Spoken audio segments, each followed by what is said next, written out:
Alright, today on Dadcraft I've had the question, what are the hardest to get items in Minecraft? And I've got a bunch of them here that I put on display as part of, let's call it, a museum of the tough things to get in Minecraft. So let's take a look here from left to right in the display, what they are and why they're difficult to get.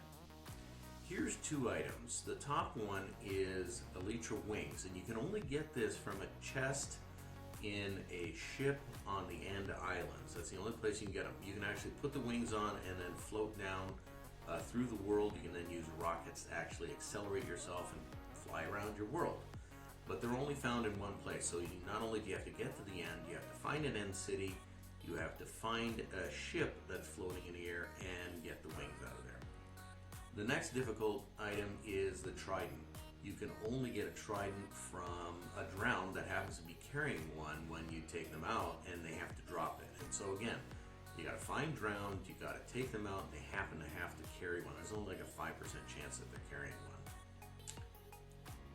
This is the Dragon Egg. After you kill the Ender Dragon, the Dragon End will show up in the end. So you gotta get to the end, you gotta kill the Ender Dragon, and then you have to get the egg off of the return portal.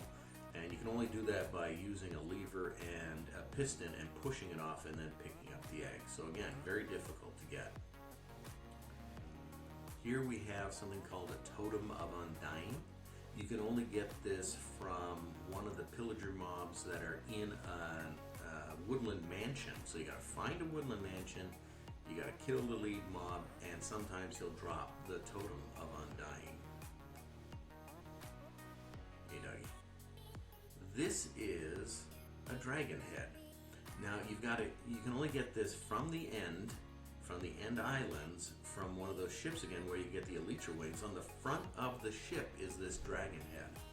And if you put a switch on the back of it, like I have here, you can actually activate the dragon head to make it move like that. It's kind of a fun thing.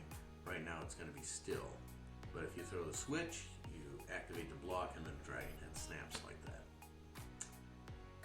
Here we have two items, the Heart of the Sea and a Conduit.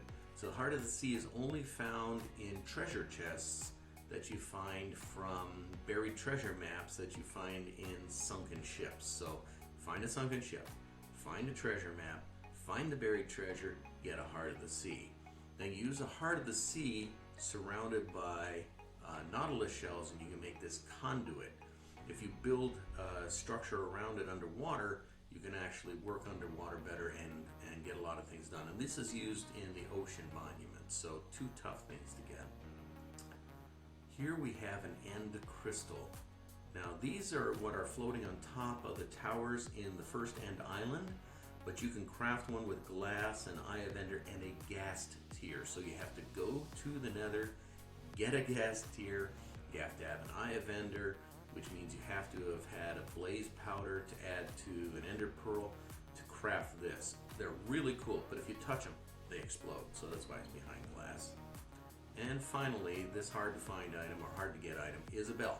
They're only found in towns. And so you ring the bell, townspeople come to you. Oh, and then over here in the distance, it shows you that there are pillagers that are attacking the town. And that's one of the fun things with the bell. I didn't know they were there.